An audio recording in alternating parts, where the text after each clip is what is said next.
Coach, congrats on the victory. If you could give us an opening statement about today's game. Yeah, it was an SEC war or just a postseason war. And, in that situation, if you had your druthers, you'd like to have the last at-bat because, the ninth inning is going to be full of drama. But I think our kids kept their composure in that ninth inning, including Ariel in a real tough play. You don't want to see anyone get hurt there, but that was kind of a do-or-die deal where you couldn't shy away or you had to make a decision with what you were going to do. So that, to me, was kind of the theme of the day. I know it was an exciting win, maybe not the sexiest or whatever you want to call it, but there was a lot of teammates taking care of teammates, a lot of coaches picking up players picking up coaches with decisions and things like that. And obviously it's easy because the score is what it is, but I just felt like we were more true to who we were today in pregame, in the dugout, during the game. And again, it's easy to say that because we end up doing okay on the scoreboard, but I'd rather go into battle with that group the way they showed up today and hope they do the same tomorrow. Thank you. We'll open a few questions for the players. We'll start down here, and then we'll go here and there. Kendall Rogers, D1 Baseball. Cal, I guess just looking at the job that Aaron did against that lineup, he kept him from getting in any kind of groove at all. What did you kind of see from him stuff-wise? He was very competitive. We mixed pitches well, and he threw a lot of strikes, used his defense really well, and really just kept us in that ball game. Kept the momentum on our side for the most part, and he's done that all year. So that it was really good to see. Right here. Cal, I guess throughout the frustration offensively, those first handful of innings, what gave y'all confidence that y'all would get the big hit and be able to do some stuff? We always know we're one inning away. We just need to keep stacking quads together, and good things will end up happening. Kid to my right put a good swing on a ball, and gave us a lot of momentum going late into the game. So we really just knew that just keep doing what we've been doing all year. Just try and get quality at bats, pass to the next guy. Guy behind us has his back, and not try and do too much. Okay, back there, then down here. Matt Townley from World Baseball Network. Dylan, you guys left 6 runners in score position before you hit the 2-run home run that gave you guys the lead in the 7th. What's just the mentality for you guys to just be such dogs, when you guys are behind in the game like that? I thought as an offense we were just trying to, keep leaning on Cortez. He did a good job today, and we were just trying to get his pitch count up and get deeper into the pen. Questions for the players? Right here. Cal, why do you think Dylan's so good in those clutch moments? Well, he's already a quiet kid, but I think his heart, just kind of stays calm. His mind stays calm, and I feel like he's kind of built for those moments. He's done it all year, so let's hope he can continue doing that.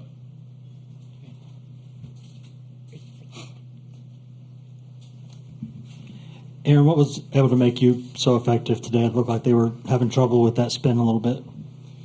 Yeah, I would say that I had some struggles throughout the game just with command a little bit, so I had to adapt with my mechanics. I had to, I was missing some fastballs up, so I had to, fix my mechanics and make sure I could get the ball down. The curveball was definitely there. Same thing with the curveball. I had some times where it was more horizontal than vertical and opposite, so just dealing with what I had in that particular at-bat or inning or whatever.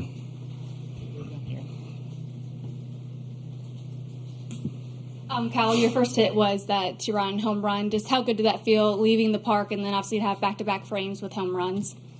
Yeah, no, I felt pretty good. Finally, getting that first hit out of the way, whatever. But no, it felt good. Every kid dreams about playing at this stage, and then being able to do that late in the game like that was pretty cool and something I'll never forget. And then I feel like it just kind of kept us rolling momentum-wise, and I think that was in the 8th inning. So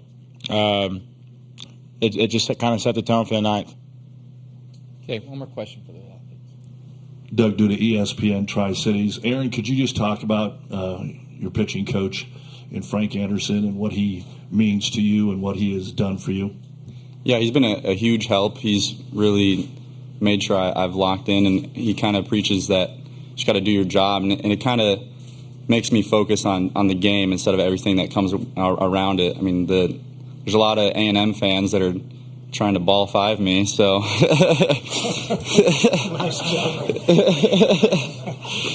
so it helps me lock back into the game when stuff like that happens, just knowing the mentality that he's given me.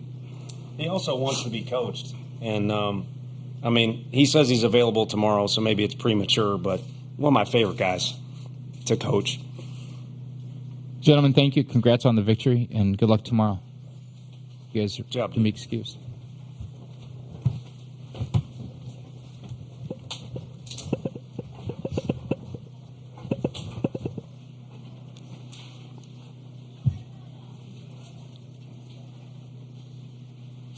You go 1, 2, 3, real quick, and 4. Go ahead. Tony, I wonder if you could Tony, right here to your right. If you could elaborate on that with Aaron, and also the performance by Drew today in his last game. He's just awesome, man. I mean, he's got that stupid chuckle, and obviously he's got some talent, but he's so receptive to anything that you bring to him, and he's so easy to have a conversation, and he's got a real good balance of believing in himself, which, you know, these kids all see swagger and they listen to rap songs and stuff like that, so they have their chest out, but there's got to be a decent combination there. You should think you're the best when you're between the lines, but you also need to realize you wouldn't be between the lines without all the people that helped you, whether it's his family's awesome, and we're excited about his brother coming here next year. But there's a lot of coaches besides Frank that have helped put him in a position, and it applies to other players too. And in this day and age, you see it fading a little bit. And I've kind of had convos with a couple of their guys just because we've been passing the stadium. There's a lot of kids that are really talented for both teams, but also a lot of kids that just do it the right way. And it's helped both teams maximize what they have on their roster. And Combsy's fun as hell. He'd be a fun hang, man, but I guess I'm too old. And your other question was about Drew today. Yeah, he was what he did the other day, and he was what he did. You know, we weren't able to win his first game that he threw in Omaha for us, but our record when he pitches is pretty damn good. You guys can look it up and tally it up, whatever it is. But his record for 3 years was incredible, just in general. But then if you look at the outcome of the game, just when he was personally on the mound, it was phenomenal. And I think it, again, speaks to what type of person he is. Totally different than Aaron, but those same positive traits you really enjoy as a coach. And you never got out of your car going into our parking lot, wondering whether Drew was going to show up to work with the right mentality, whether he was going to be receptive to coaching, whether he was going to have an unselfish approach, and you always know he's going to hook it up on the field for you. Okay. 1, 2, 3, 4, 5.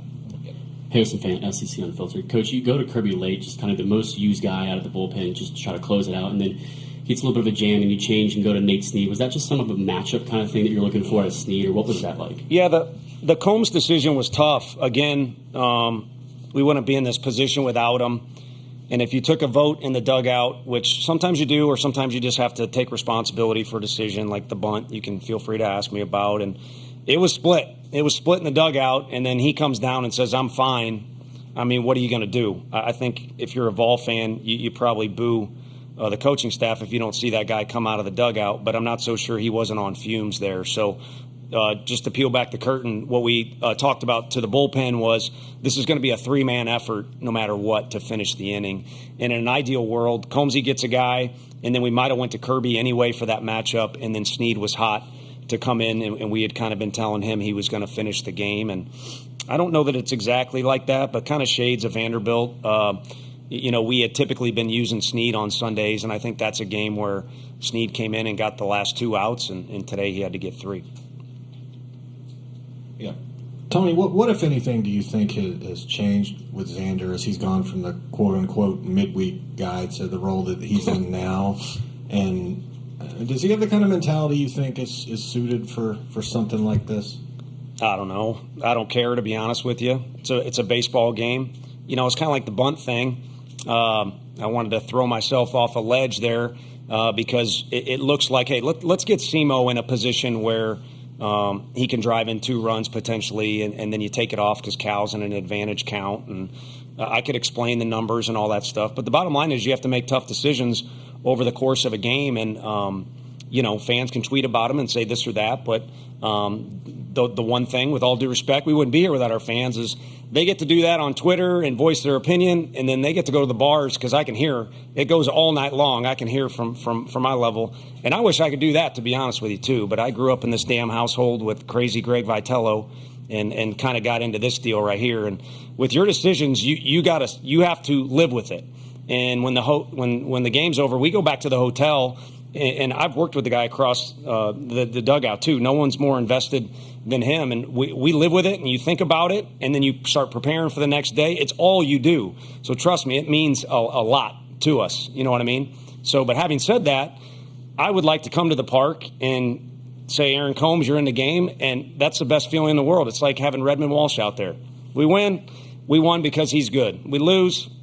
I'll go ride or die with that guy any day of the week. So, we got a ball game tomorrow, and Xander's going to get to pitch again. To me, I'm more excited of the fact he gets another opportunity to run out there and do whatever the stuff is that he does. And I think, his progression has been just getting more comfortable. I mean, you got to kind of navigate through certain situations, whether it's pitching on the road, pitching in the postseason. You build up reps, and if you're smart, you got some aptitude, you probably get a little bit better at it. Here we go. 1, 2, 3, 4, 5. You said after Super Regionals that Cal's your guy, and obviously you've rode with him here through some struggles this week. Just why is he your guy, and why have you had confidence to keep going with him? Similar, same answer without getting too dramatic on you is he's a ball player, and he's an unbelievable kid, and he's so sound defensively. Peoples does it different. I think, you could argue he can match up with Cal with some certain things, but Cal has been our guy for a couple years, and he's experienced so much, and he knows how to, work or orchestrate a game from behind that position and be that leader. So, I don't know. He's our Jake Taylor, I guess. Down here. Coach, I know it's probably easier during maybe a regular season game, but with what was at stake when you guys are leaving a lot of runners in scoring position, how do y'all try to talk together as a team about not getting frustrated, feel like, those chances you had were slipping away and, it was going to be eating at the back of their head or something? Yeah, it's a delicate balance because we had bases loaded twice, I believe, and didn't have anything to show for it. And if you look at those at-bats, two of our best guys didn't necessarily look themselves. And I think it was probably because there was a little extra tension or a little extra try hard. But it's kind of hard to not have that. And then also Cortez is really good. And I think in particular, I don't know what he said, but in particular, I think he had a good day for himself as well. So there were a couple times where it's like, hey, we need to relax or change the mojo a little bit. But it was kind of the flow of the game. There's usually a flow to a game, even in the postseason where it's chaos. And, it was challenging for us. And I think the biggest thing is, just to relax and play ball. That's served us well. And I think that the tension stuff that maybe appeared a time or two since we've been here, it clearly doesn't work. Okay, right there. This might be kind of building off of that question, but up until the 7th inning, you guys were 0-14 with runners on base. Is there one particular thing you can point to, or other than just kind of being out of sorts, like you were saying? Probably the head coach being out of control. I don't know. I mean, good competition, and also at times the park can play a little bit different. I think it's pretty cool. Jace hit one for them, and we got the ball deep there at the end. Both teams had several balls deep, but we had a couple homers. Is unique in this park. Normally things kind of happen 90 feet at a time or doubles, and then you have stuff like that happen. So maybe guys just trying to do a little too much and getting big and getting outside of themselves. I think sometimes you throw out shorten your swing in the dugout, but all it really means is just stay true to your swing that you train in the cage. And I'm sure the other team would argue, or other people that would listen to this for whatever reason, but I feel like we're in the cage more than anybody. So you might as well invest in that time or let your investment, I should say, in the cage pay off and just use your swing. Ryan. First of all, solid Jake Taylor reference. I heard Thank that. you. Yeah. I did see a couple faces that were like, who the hell's that guy? He's not on either roster. But, all right, so walk us through the next 25 hours for you. Like, are you going to stay up all night going through scenarios, or what is your routine? No, left one of my damn AirPods. I pulled a Xander and left one of them, so I had one in, and I could still hear the party out on the street. So last night was tough to sleep, but I'll put both those things in, and you just go sound machine, brown noise instead of white noise. For me personally, you can make your own selection. But yeah, you got to eat, you got to rest, you got to say hi to your family. Got some friends in town, so probably can't take in Omaha the way they will, but at least say hi to them. And I think you just got to be a dude because, they're probably chomping at the bit to get back out there and the old backyard baseball redo or rematch. And I think our guys, just hearing their conversations, it was kind of like, 1-to-1 has kind of been the theme for us this year, a lot of game threes. So you can't do that, though. You got to just be a dude and do those things and then start to kind of filter down, to game time. And we'll approach pregame as we see fit. And then 6:09, just play ball. Okay, all the way in the back.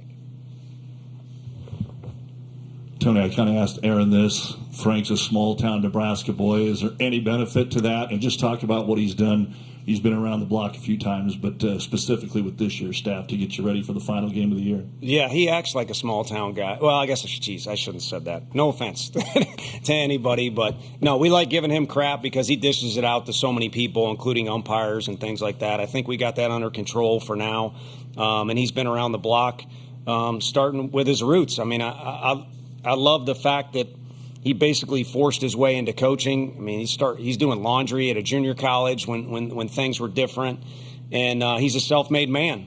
And he's been in about every situation you can imagine, including the situation we're in tomorrow. But he's just given me comfort from day one. One, to have somebody that had head coaching experience, somebody that could relieve the stress of kind of what's the most important thing, coaching up the pitchers. And on top of that, it's kind of like a campfire. Anytime we're up in the office or at a table and he wants to tell a story, he knows baseball about as well as anybody. And I was talking with one of the umpires. We ran into each other at a coffee shop, and what a weird conundrum. He's so competitive and ornery when he's in uniform, and he tries to hide it, but he's one of the best individuals I know.